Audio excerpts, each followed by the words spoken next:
Muito obrigado, Ricardo Chaves, pelas informações ao vivo. Seguimos acompanhando, né? E daqui a pouco a gente vai comentar aqui, Diene, logo mais, uma treta política, uma divergência política entre a oposição aqui, entre dois políticos que se colocam como oposição. Trata-se do vereador Rodrigo Guedes e também do deputado Wilker Barreto, que nesse fim de semana, mais do que trocaram farpas, né? Trocaram acusações graves, né? Pesadas, em relação ao trabalho e à atuação deles. Exatamente, né? A gente acompanhou essas informações, Ricardo Chaves acompanhou e vai trazer os detalhes daqui a pouco também.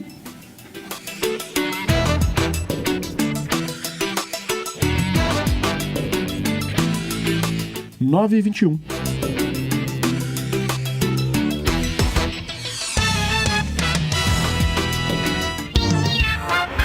Densa Manaus. Rotina. Com Marcelo Seráfico.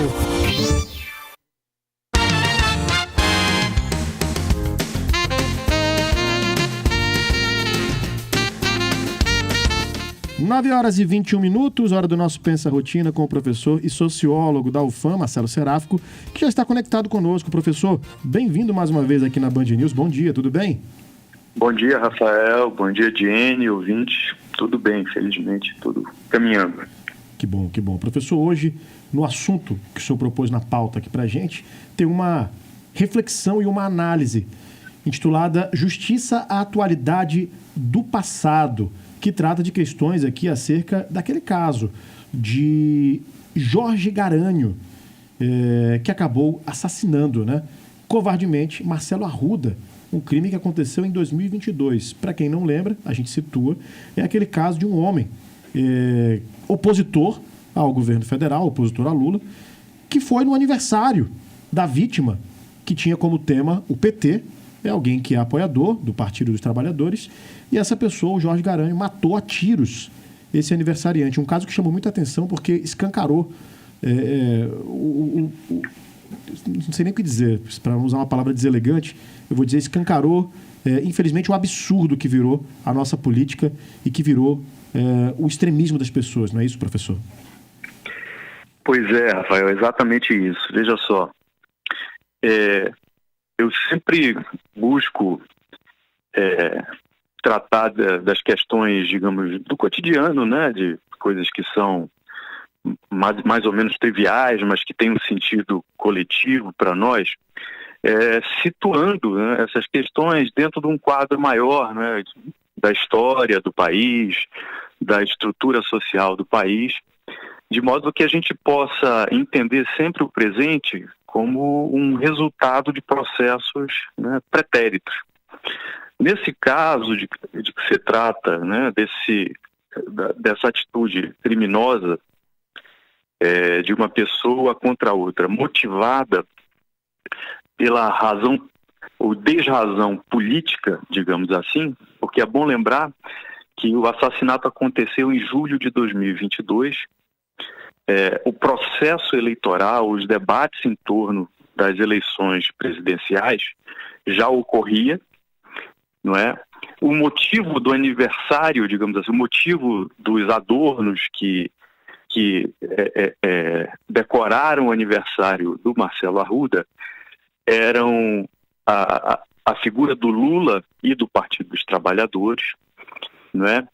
E o Jorge Garanhos, que era, né, policial penal, em delírio, eu imagino, entrou na festa e assassinou esse cidadão.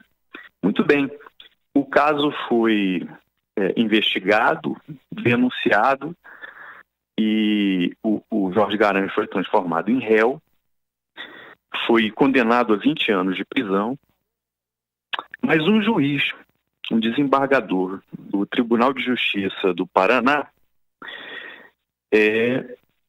permitiu que ele cumprisse a pena, pelo menos provisoriamente, em casa, segundo eles, em virtude de algum problema de saúde.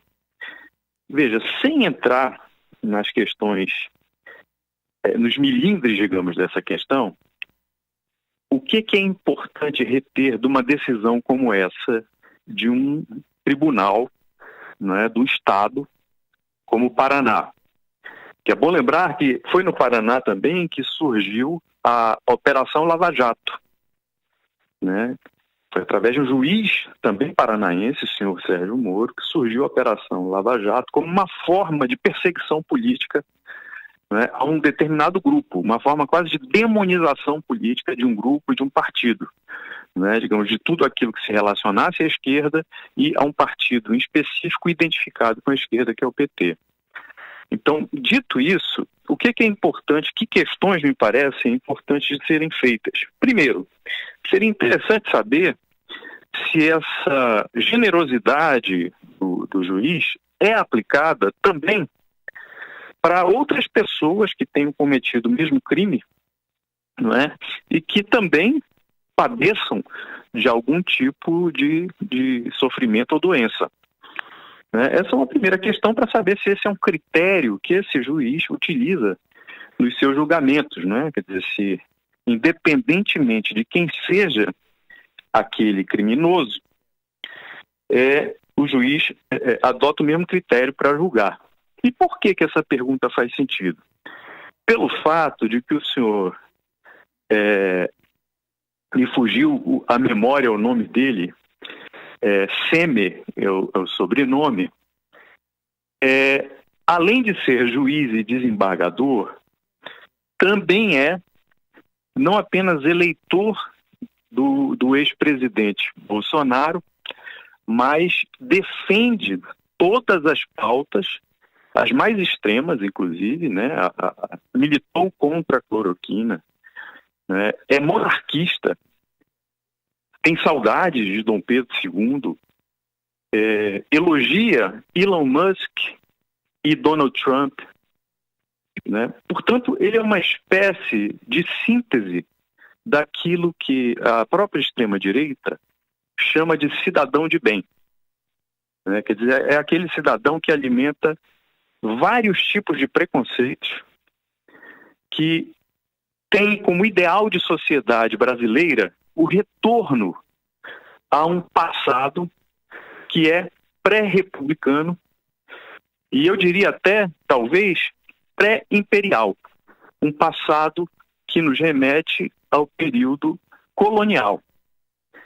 E o período colonial se caracterizava, né, primeiro, pelo fato de que no Brasil as relações econômicas eram escravocratas. Segundo, a economia se assentava em latifúndios. Terceiro, esses latifúndios se estruturavam em torno essas relações de escravidão e o modo de utilização da terra tinham como uma instituição central a família patriarcal. Essas ideias são do antropólogo Gilberto Freire, não é?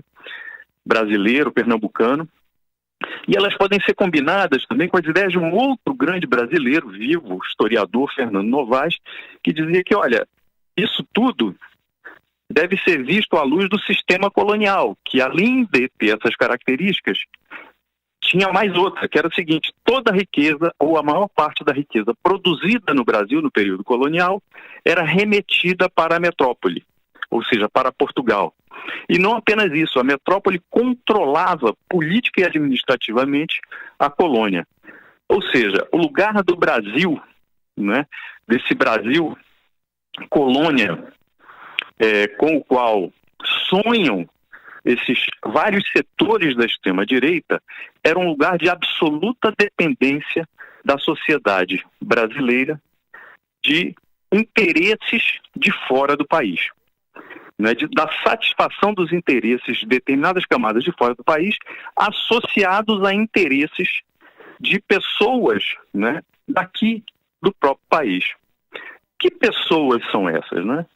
Essas pessoas, como nós estamos vendo, são grandes empresários, juízes de direito, profissionais liberais dos mais diversos tipos, professores, consultores, médicos, né? Além, evidentemente, dos setores militares. Então, notem, hoje nós estamos diante de um grande desafio, um desafio estrutural mesmo, relativo a o que queremos para o futuro do Brasil.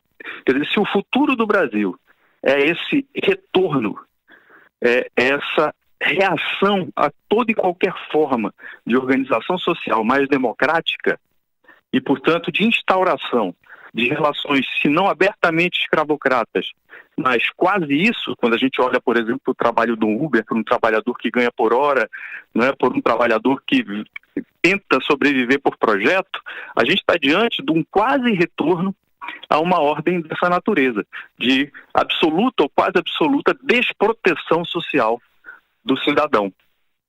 E não apenas isso, quer dizer, a impossibilidade, os limites que se tem para promover qualquer tipo de mudança, como os agentes financeiros ajudam a ver, quer dizer, toda e qualquer tentativa de mudança de política é confrontada pelos agentes financeiros, mudança de política que leve à melhoria das condições de vida da maioria dos cidadãos. É vista pelo sistema financeiro como uma ameaça à estabilidade. A estabilidade de quem? Não é? Numa sociedade democrática. Essa é outra pergunta. E, finalmente, para além dessas limitações de natureza, digamos assim, material e política, quer dizer, material do controle da economia nacional por determinados interesses que são transnacionais, né? E, de outro lado, pelo fato de permanecermos assentados numa economia baseada na exportação de matérias-primas, né, e dominada pelos interesses das finanças e também do agro, temos ainda um outro complicador, que é o fato de que boa parte das leis, entre aspas, né, que circulam dentro do país, vêm sendo propostas ou vêm sendo feitas por algoritmos, na medida em que essas grandes empresas privadas, a que chamamos de Big Techs, né, contratam profissionais altamente qualificados para escrever, digamos assim, tudo aquilo que promova engajamento. E esse engajamento vinculado à diversão, à demonização do outro, né, ao entretenimento e à despolitização ou uma politização profundamente ideologizada, não é, de determinado tipo de militância. Num certo sentido, pessoas como esse juiz nos ajudam a entender como é que esse passado lá do Brasil colônia se encontra incorporado em pessoas hoje e pessoas que ocupam posições institucionais importantíssimas, né? No caso dele, uma pessoa responsável por promover a justiça no país, né? Uma pessoa que deveria servir de referência para nós entendermos, inclusive, qual é o conceito, qual é a noção de justiça que temos. Será que a justiça pode ser apenas um subproduto das concepções ideológicas daquele que julga? Né? Me parece, inclusive, que esse é um caso para o CNJ investigar. Então, esse passado, que parece tão distante, continua se reproduzindo em muitas das nossas relações, né? E a resistência à mudança vem fundamentalmente daquelas camadas, né, dominantes na sociedade desde o período da colônia, né, aquelas classes que são as que controlam, não é, ou são proprietárias da terra, da tecnologia, do capital. E são esses os que criam os bloqueios para que as mudanças ocorram. E isso, evidentemente, tem implicações político-conjunturais, né, e partidárias de vários tipos. E nós estamos diante desse quadro, né, que tem expressão também no mundo todo, né? Só que nós, diferentemente de países da Europa, de outros lugares, experimentamos a escravidão, né? Nós fomos colônia de Portugal, assim como nossos vizinhos foram colônia da Espanha, em outros cantos da África e da Ásia, colônias da Alemanha, da Itália, da Holanda, enfim, da Bélgica. Nós estamos diante de um quadro de redefinição, inclusive, do que nós, no Brasil, esperamos nos tornar amanhã. E é preciso ter claro, muitos brasileiros ou vêm sendo iludidos ou aderem racionalmente e conscientemente à tese de que o Brasil do futuro deve ser mais parecido com o que era o Brasil colonial.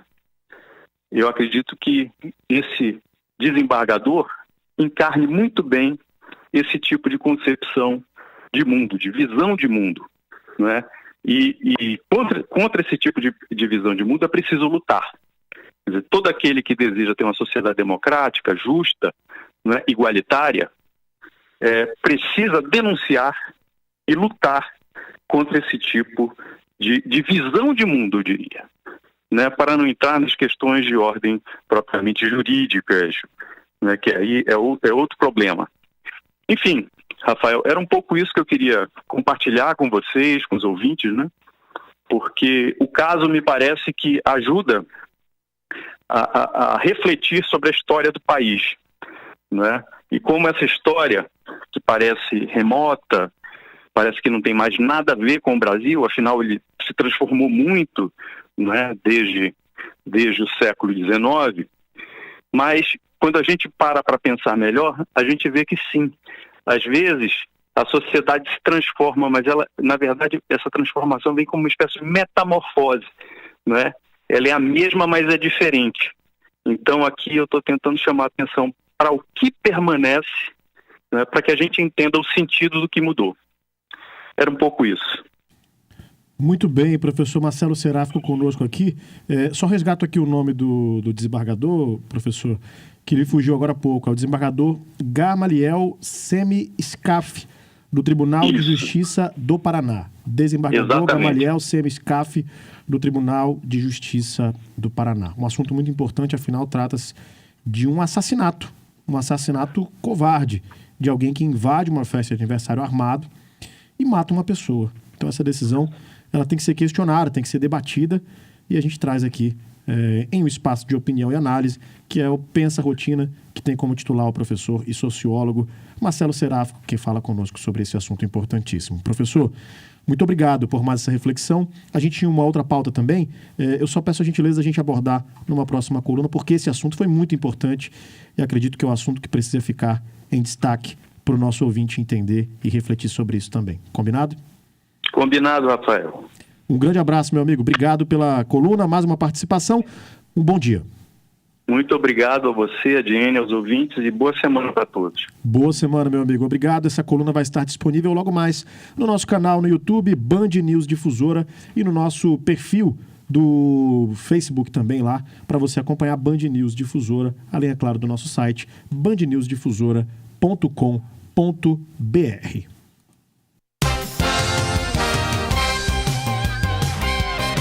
A gente faz um intervalo.